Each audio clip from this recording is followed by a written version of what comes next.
आज मैं आपको दो महत्वपूर्ण खुशखबरी देने जा रहा हूं। पहला, ministry of labour and employment ने सभी quick e commerce delivery platform से 10 मिनट यानी कि 10 मिनट्स डिलीवरी सिस्टम को तत्काल प्रभाव से खत्म करने का आदेश दे दिया है, जिसका मुख्य उद्देश्य है डिलीवरी बॉय अर्थात गिग वर्कर्स की सुरक्षा को सुनिश्चित करना। और दूसरी खुशखबरी यह है कि अब बहुत जल्द हमारे देश में सभी सरकारी और प्राइवेट जॉब करने वाले जो कर्मचारी है उसके लिए भी खुशखबरी है। खुशखबरी यह है कि अब तक ये नियम है कि जिस भी कर्मचारी की वेतन बेसिक और डीए मिलाकर 15,000 रुपए तक है, उसका पीएफ कटना कानूनी हिसाब से जरूरी माना जाता था, जो अभी भी है। लेकिन जिस कर्मचारी का वेतन 15,000 रुपया से अधिक होता है, वो पीएफ के दायरे में आने से वंचित हो जाते थे, अर्थात उनको कानूनी रूप से पीएफ का लाभ नहीं मिलता था। लेकिन अब सुप्रीम कोर्ट ने केंद्र सरकार और ईपीएफओ से कहा है कि इसका लिमिट बढ़नी चाहिए।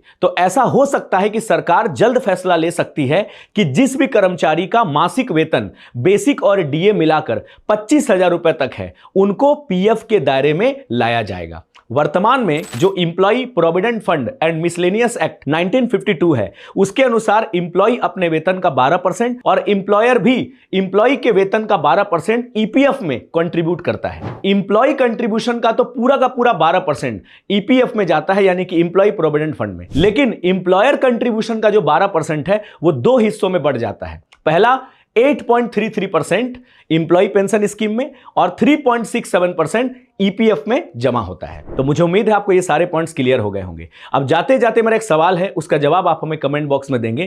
क्वेश्चन ये है कि पीपीएफ यानी कि पब्लिक प्रोविडेंट फंड में एक फाइनेंशियल ईयर में मिनिमम और मैक्सिमम कितना रुपया हम जमा कर सकते हैं? इसका जवाब आप हमें कमेंट बॉक्स में देंगे। Thank you everyone, all the best.